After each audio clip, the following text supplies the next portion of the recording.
Bonjour à tous et bienvenue pour cette 5e micro-conférence spéciale Semaine de la langue française.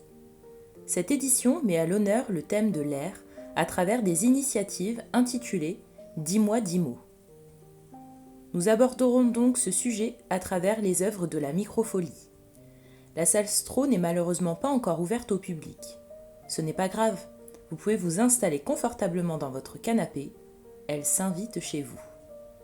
Prenez un bon bol d'air pour commencer. Inspirez, puis expirez.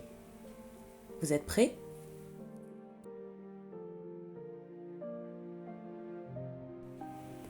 Les ailes des anges de Saudemont. Ces œuvres sont probablement des éléments de décor d'hôtel issus de l'ancienne cathédrale Notre-Dame en cité d'Arras. La préciosité et l'élégance font de ces sculptures des chefs-d'œuvre de l'art français sous Saint-Louis.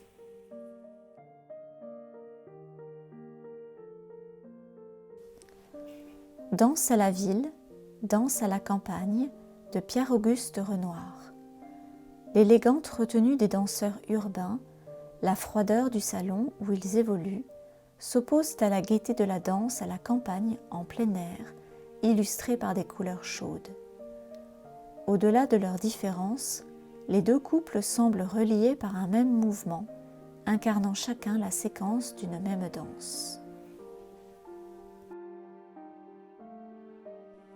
Le sommeil, objet de fascination des artistes depuis l'Antiquité, compte parmi les premiers sujets de fiction photographique. La pose du dormeur est une manière de composer avec une contrainte propre. Face à la longueur des temps de pause, elle constitue un stratagème pour maintenir le modèle immobile et éviter le flou dû au mouvement du corps ou des paupières.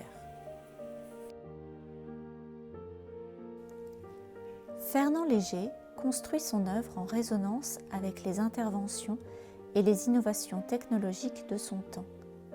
La bicyclette n'échappe pas à la règle et le peintre l'intègre dans un univers qui le fascine depuis toujours.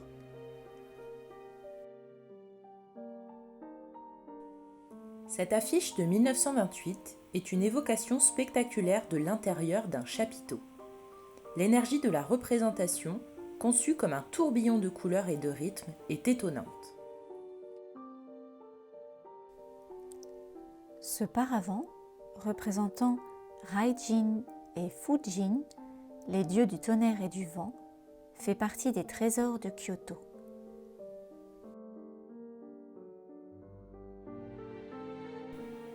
Cet éventail nommé Les Enfants a été réalisé en nacre blanche gravée et agrémenté d'une feuille en dentelle qui témoigne d'un savoir-faire unique du XIXe siècle.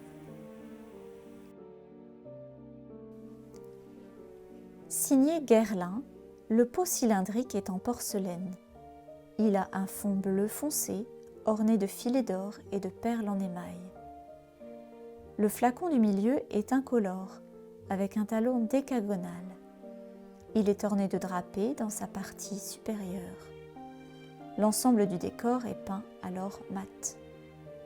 Le dernier flacon est incolore avec un talon circulaire. Sa panse et son bouchon sont ornés de moulures. Philippe Ramette aime défier les lois de la gravité et de la logique. Il propose des œuvres légères où le corps semble défier les lois physiques dans des scènes irréelles. On croirait presque que le Parlement de Londres a disparu. Disons plutôt qu'il a été absorbé par la peinture. Monet dissout les formes dans la matière. Merci beaucoup pour votre écoute et rendez-vous le mois prochain. À très vite.